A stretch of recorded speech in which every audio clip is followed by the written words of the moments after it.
یہ کسی کے بیٹے تھے, کسی کے شوہر تھے, کسی کے بھائی تھے. کیا ان کے ماؤں کو نہیں طلب ہوگی کہ ہم اپنے بیٹے کا دیدار کر لیں؟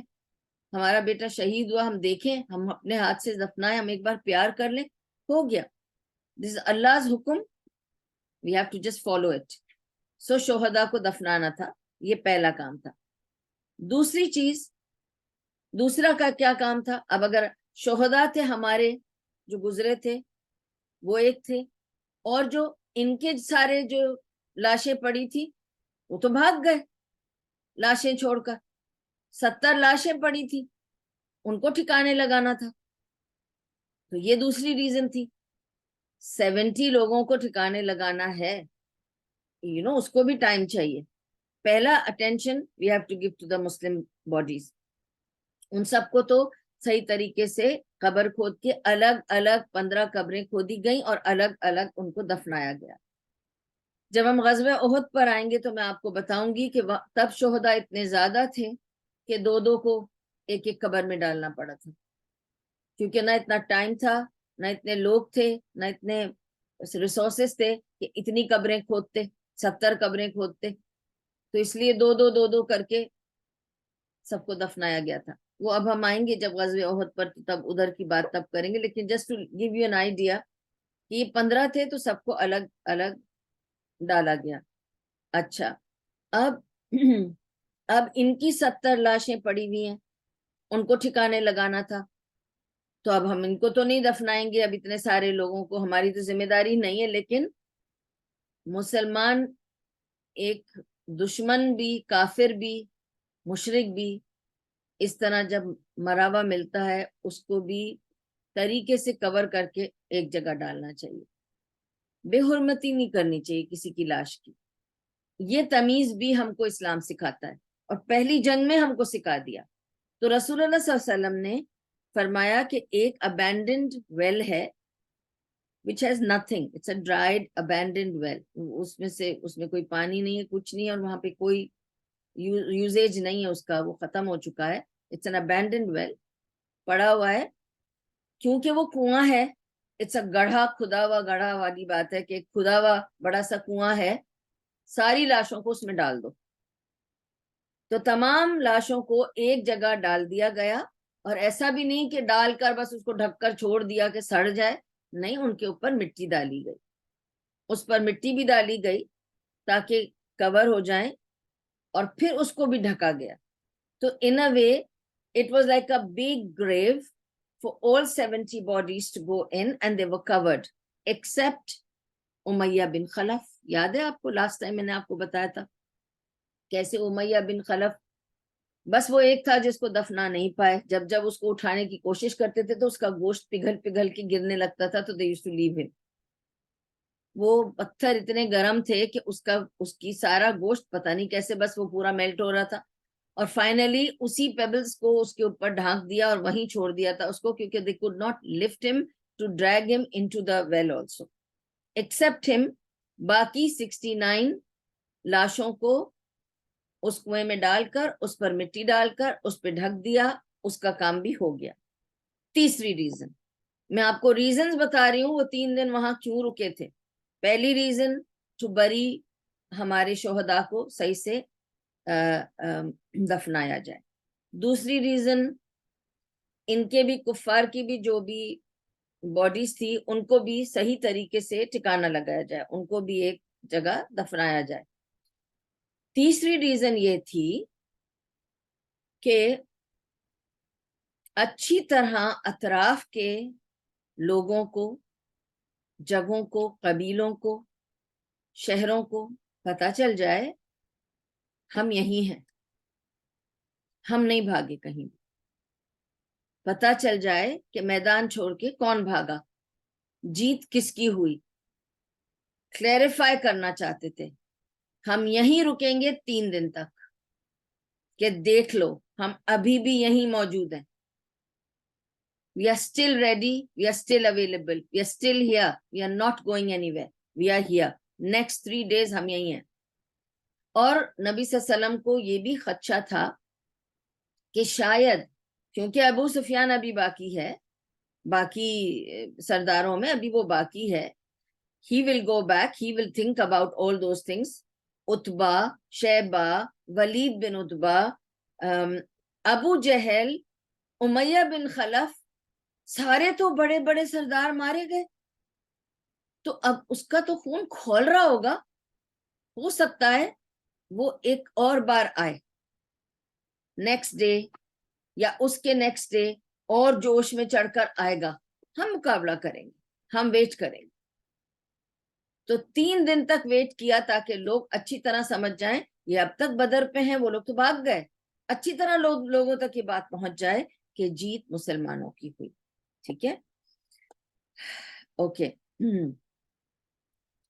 Also the fourth reason was it was for the soldiers, جو بھی فوج کے بندے تھے جنہوں نے لڑائی کی تھی, اور اتنی it was a very stressful day بدر میں. Let them recuperate, آرام کر لیں, انرجی ریوائیو کر لیں, ذرا سیٹل ڈاؤن ہو جائیں, کام ڈاؤن ہو جائیں. they should get it, sink in ہونے دیں کہ it's all over, everything is under control, all is well. تو وہ ریکیوپریٹ کرنے کے لیے this was fourth reason.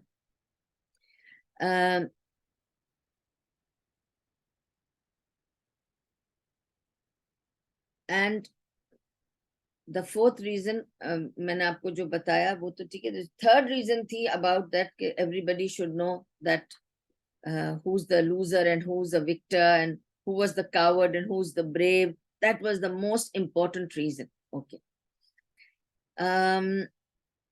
After 3 days, اب یہ 3 دن کا میں نے آپ کو بتا دیا, رکے, کیا ہوا, کیا کیا ان 3 دنوں میں, ساری اپنے پلاننگ کے حساب سے سب کر کے, اس کے بعد اب 3 دنوں میں they are packing up and on the way to Medina.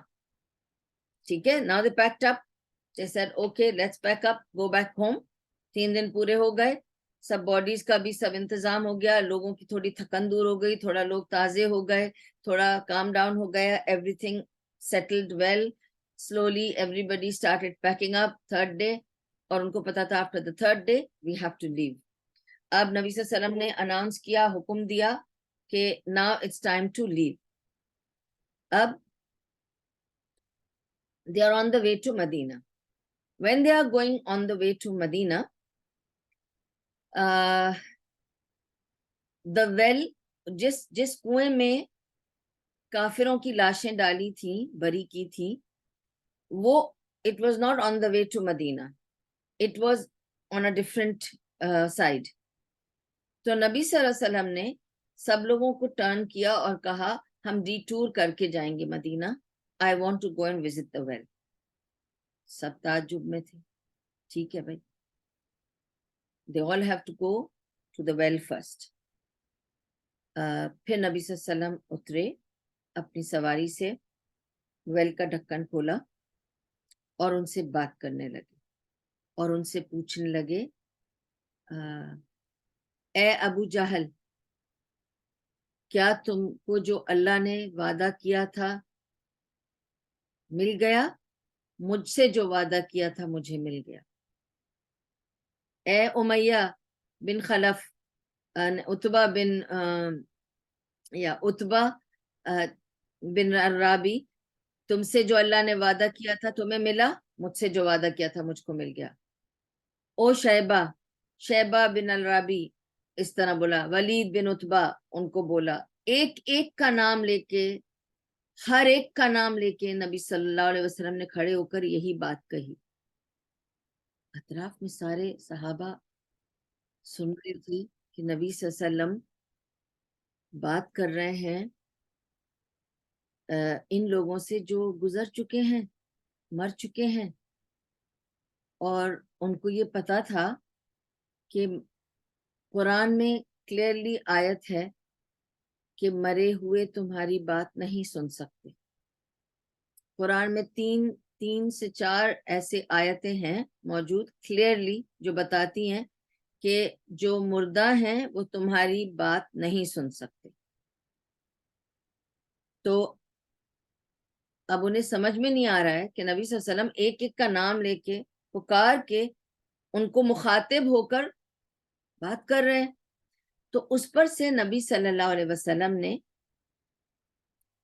عمر رضی اللہ عنہ نے ان سے خاص طور سے پوچھا کہ یا رسول اللہ صلی اللہ علیہ وسلم آپ ان سے بات کر رہے ہیں جو مر چکے ہیں, تو کیا یہ آپ کی بات سن سکتے ہیں؟ نبی صلی اللہ علیہ وسلم نے فرمایا جتنا تم سن سکتے ہو اتنا ہی وہ بھی سن سکتے ہیں. تو انہوں نے کہا یہ کیسے ہو سکتا ہے؟ تو پھر رسول اللہ صلی اللہ علیہ وسلم نے اس کا جواب دیا اور کہا کہ اللہ سبحانہ و تعالیٰ نے ان کے اندر روح ڈالی, سننے کی صلاحیت ڈالی, تاکہ میں جو ان سے بول رہا ہوں وہ سن سکیں, محسوس کر سکیں, بس اتنا ہی. So it was a very specific thing. It was on that specific time to those specific people Allah subhanahu wa ta'ala gave the facility to hear, because it was a very special moment for Rasulullah sallallahu alaihi wasallam to declare his victory and to remind those people کہ تم سے وعدہ کیا تھا کہ اگر تم یہ نہیں کرو گے تو تمہارے لیے جہنم ہے اور ہار ہے اور فلاح ان کے لیے ہے جو ساری جیسے جیسے وعدہ کیا تھا اللہ نے, تمہارے لیے جنتیں بھی ہیں, نہریں بھی ہیں, اور دنیا میں بھی تمہیں وقار ملے گا, عزت ملے گی, فلاں فلاں فلاں. اوکے, تو رسول اللہ صلی اللہ علیہ وسلم یہ بات کہنے لگے. اچھا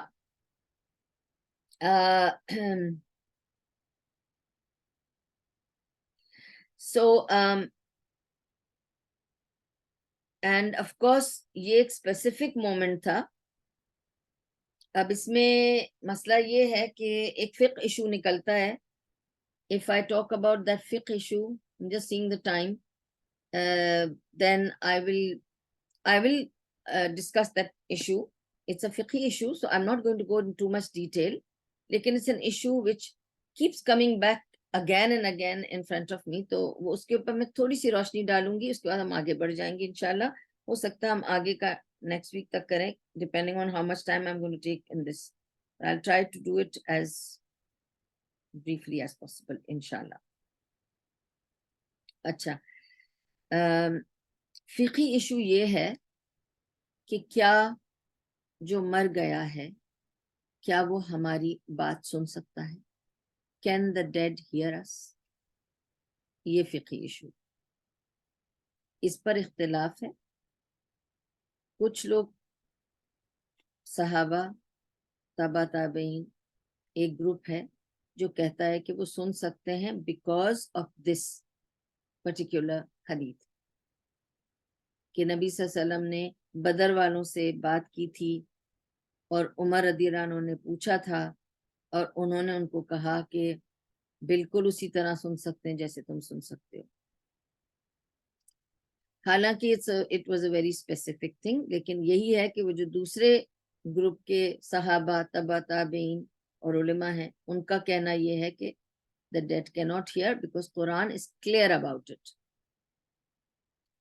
قرآن اس کی نفی کرتا ہے کہ کوئی جو مر چکا ہے وہ سن نہیں سکتا تمہاری بات. اس وجہ سے obviously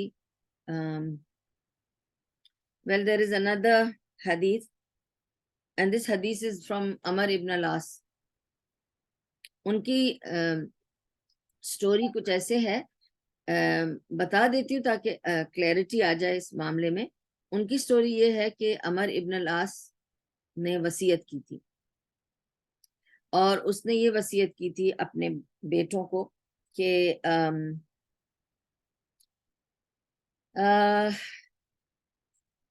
جب تم مجھے دفناؤ تو فوراً دفنا کے مت چلے جانا,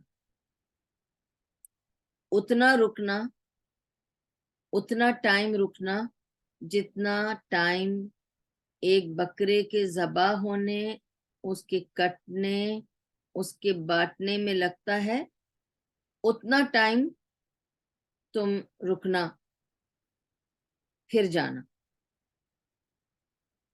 اب آپ لوگ اور ہم سب تو قربانی جو کرتے ہیں, آپ کو پتہ ہے کہ ہم ایبیٹور جاتے ہیں, قربانی ہوتی ہے, بکرا کٹتا ہے, ٹائم لگتا ہے, 1-8 گھنٹہ تو لگے گا. ایون اگر آپ اپنے گھر میں کرتے ہیں تو بھی 1 گھنٹہ 1.5 گھنٹہ تو لگ ہی جاتا ہے. So what ever normal time of cutting, slaughtering, cutting it into pieces and distributing. اتنا ٹائم اس نے کہا اپنے بیٹوں سے کہ تم لوگ میرے قبر کے پاس رکنا. تو ریزن کیا تھی؟ اس نے یہ حدیث سنی تھی رسول اللہ صلی اللہ علیہ وسلم سے کہ جب آپ اپنے کسی لاش کو دفناتے ہیں، اپنے کسی کی لاش کو دفناتے ہیں، تو وہ سنتا ہے قدموں کی آہٹ. جب تک لاسٹ قدم باہر جاتے ہیں وہ سن رہا ہوتا ہے، اس کو ان کے قدموں کی آواز آتی ہے.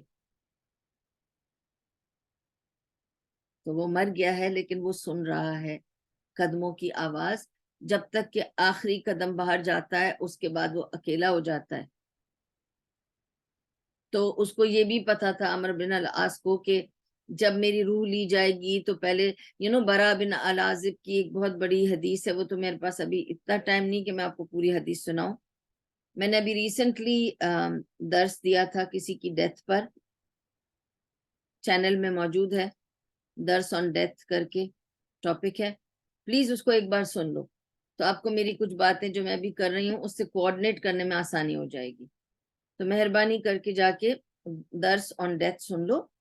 اس میں نے وہ برا بن العازب کی پوری حدیث سنائی ہے، پوری ڈیٹیل میں سنائی ہے. ٹھیک ہے، تو بیسکلی ان شارٹ یہ کہ روح نکالی جاتی ہے، اوپر جاتی ہے، پھر واپس لا کے ڈالی جاتی ہے قبر میں، اور روح کو لا کے ڈالا جاتا ہے تاکہ وہ جب منکر اور نکیر آئیں تو وہ سوال کریں.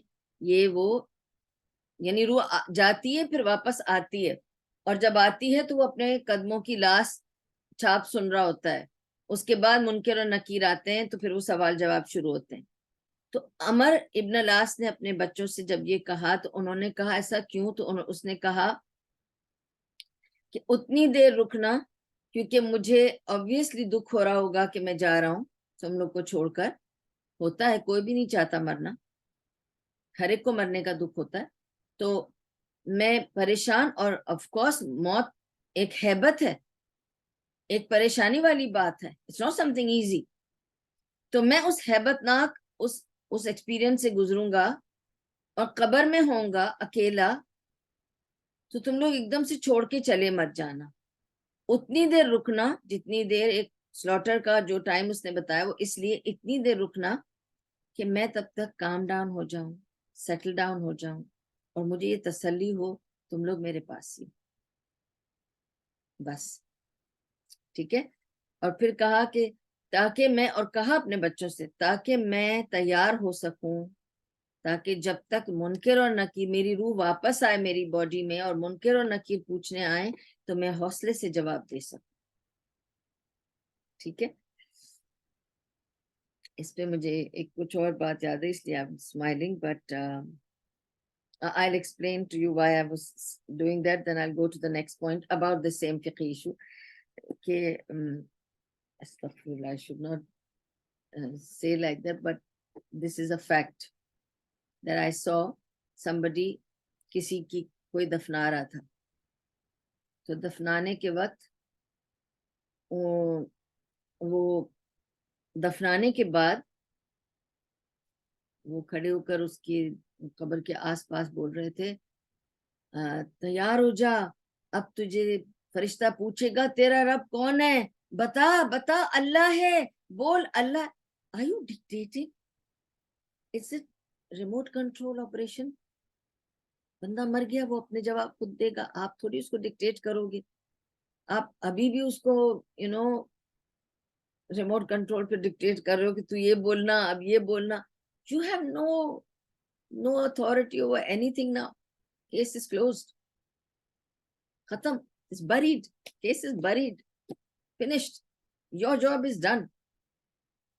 اب صرف اس کی مغفرت کی دعا کرو، جا کر اس کے لیے صدقہ دو، اور قبروں پہ بیٹھ کر قبرستان میں جا کر قرآن پڑھنا، سپارے پڑھنا، سورہ فاتحہ پڑھنا، all this is not correct.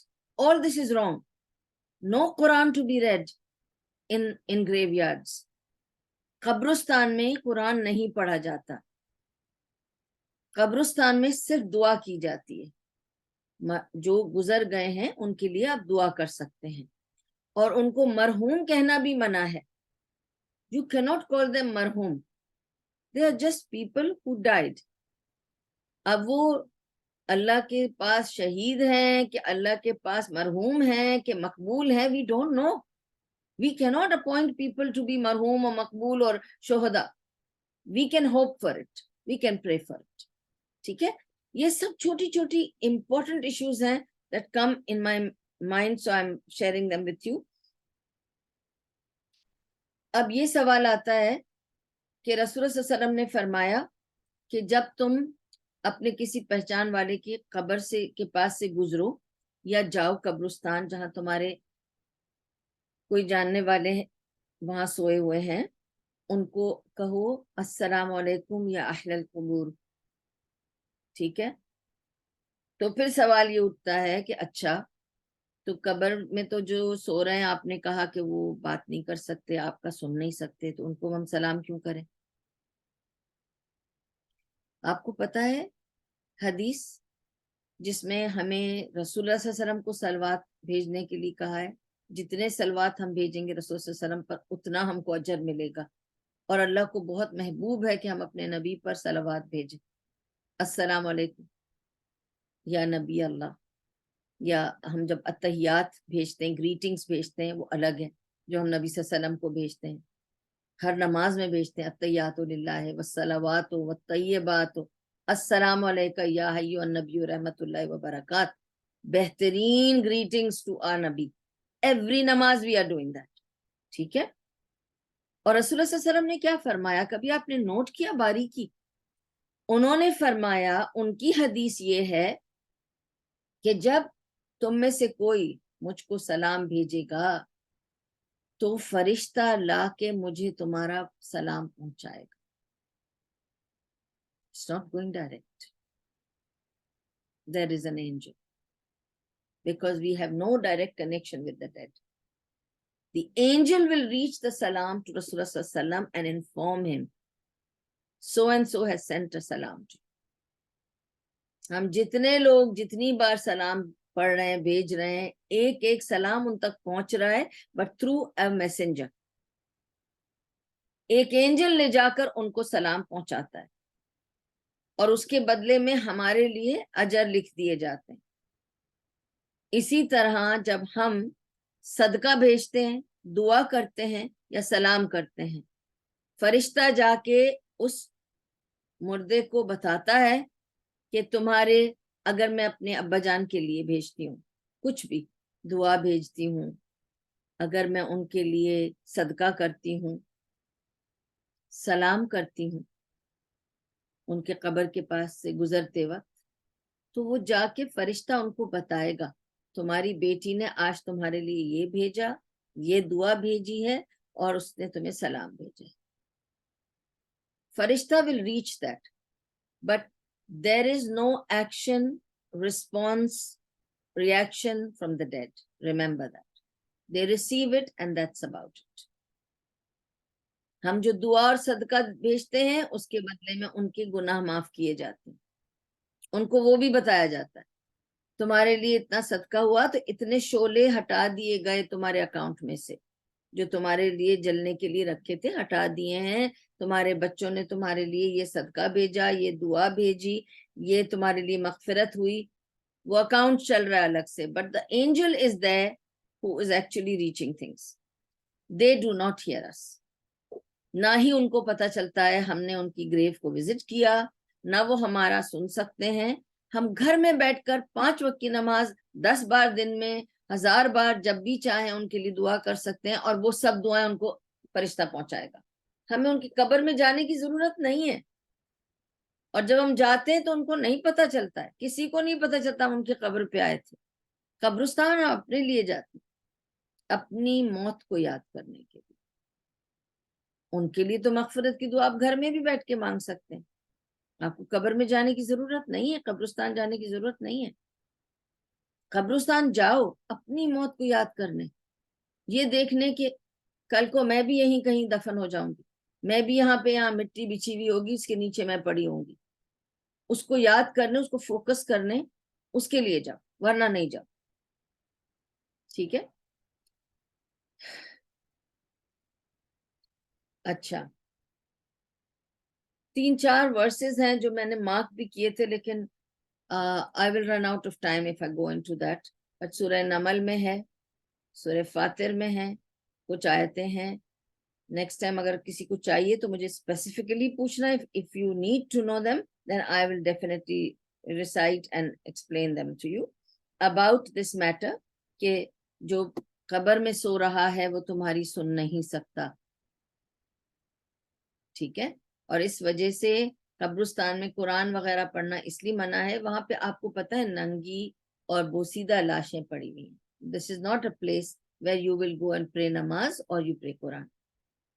تبھی نبی صلی اللہ علیہ وسلم نے فرمایا ایک مسلمان کے لیے نماز، پوری دنیا مسجد ہے نماز پڑھنے کے لیے ایکسپٹ باتھ روم اینڈ قبرستان جہاں نجاسہ ہے. خیال رہے اس بات. ٹھیک ہے. اور پھر یہ بھی ایک اور حدیث ہے نا جس میں نبی صلی اللہ علیہ وسلم نے فرمایا کہ اپنے گھروں کو قبرستان نہ بناؤ، گھر میں بھی نماز پڑھ لیا کرو. اس وجہ سے مرد حضرات فرض مسجد میں پڑھتے ہیں اور گھر آ کے اپنی سنت ادا کرتے ہیں، تاکہ گھروں کو قبرستان نہ بنا لو. قبرستان میں نماز نہیں پڑھی جاتی. I hope I'm clear now with all these examples. جو بھی مجھے یاد آ رہا ہے میں آپ تک پہنچا رہی ہوں. اچھا، اور کچھ آیتوں میں قرآن کی اس طرح سے بھی لکھا ہوا ہے کہ جو مسلمان ہے وہ میرے لیے زندہ ہے، اللہ تعالیٰ کہتا ہے، اور جو مسلمان نہیں کافر ہے وہ میرے لیے ایسا ہے جیسا کوئی مر چکا ہو. تو کیا میں مرے ہوں سے توقع کروں گا کہ وہ میری اوبیڈینس کریں یا میری سن لیں؟ اس لیے وہ سن نہیں سکتے. پھر ایک جگہ ہے نا کہ وہ دیکھ نہیں سکتے، سن نہیں سکتے، اور ان کو کچھ محسوس نہیں ہوتا. یہ مر گئے کیونکہ کافر ہو گئے، اور اسی لیے اس کو تشبیہ دی کہ ایک مسلمان ایسا ہے جیسا کوئی زندہ ہو، اور جو مسلمان نہیں ہے وہ ایسا ہے جیسا وہ مر گیا ہو، کیونکہ اس کا ضمیر مر چکا، اس کی آنکھ نہیں دیکھ رہی، اس کے کان نہیں سن رہے، اسے کچھ سمجھ میں نہیں آ رہا، وہ اپنی منمانی زندگی گزار رہا ہے، وہ کافر ہو چکا ہے، وہ مر چکا ہے میرے لیے، اللہ کے لیے وہ مر چکا ہے. تو یہ مثال بھی وہ زندہ اور مردے کے لیے دی ہے قرآن میں. ابھی I cannot go too much into detail but میں آپ لوگ کو یہ سب سنا چکی ہوں پہلے تفسیر میں. اور یہ بھی آپ کو کلیئر کر دیا کہ جو بھی سلام ہم بھیجتے ہیں اپنے لوگوں کو یا رسول اللہ صلی اللہ علیہ وسلم کو بھی، وہ سب وایا ملائکہ ریچ ہوتے ہیں. ٹھیک ہے. اور یہ یونانیمس اوپینین ہے، اس میں کوئی اختلاف نہیں ہے کہ سلام پہنچتا ہے ہر کسی کو جو اہل القبور ہیں، جو مسلمان ہیں، لیکن ادھر سے کوئی reaction response that is never coming back. Allah has not given them the facility to act upon it, to say walaikum salam ya whatever. No, there is no action or response coming back. Now the question comes, then why do we give salam?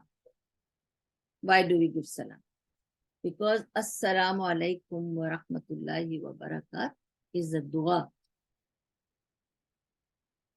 It's not in the form of greetings that we are sending. We are not sending اپنے جو گزر گئے لوگ ہیں ان کو ہم greeting کے طور پہ ایک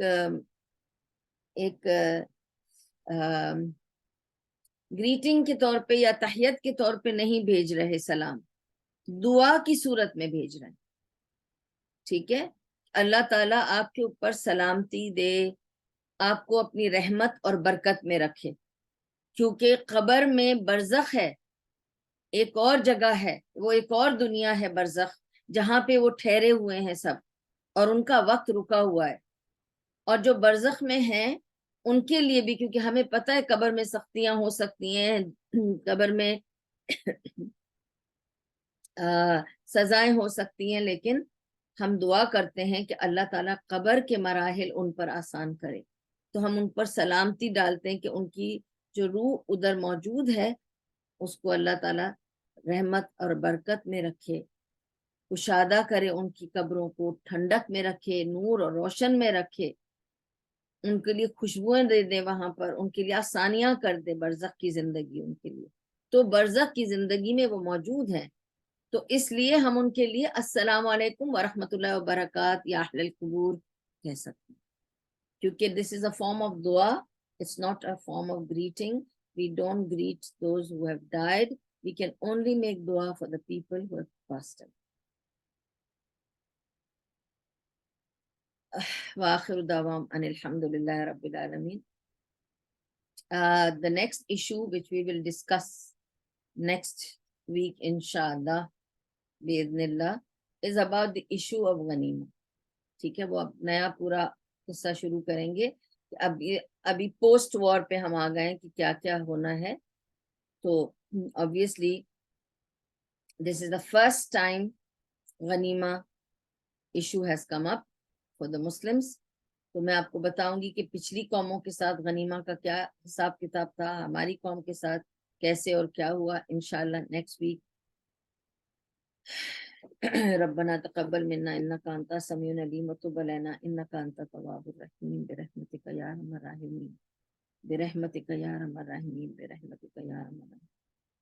وصلى الله تعالى على خير خلقه محمد وعلى اله وصحبه اجمعين. سبحان اللہ وبحمدہ، سبحانک اللہم وبحمدک، نشہد ان لا الہ الا انت نستغفرک ونتوب الیک.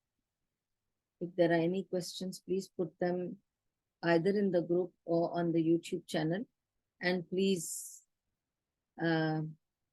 every time I say, if you have listened to this, may Allah accept it from all of us. Please YouTube channel پہ جا کے آپ سبسکرائب کریں، پوسٹ کریں، دوسروں کو فارورڈ کریں. یہ ٹاکس آپ کے لیے صدقہ جاریہ بنیں گی.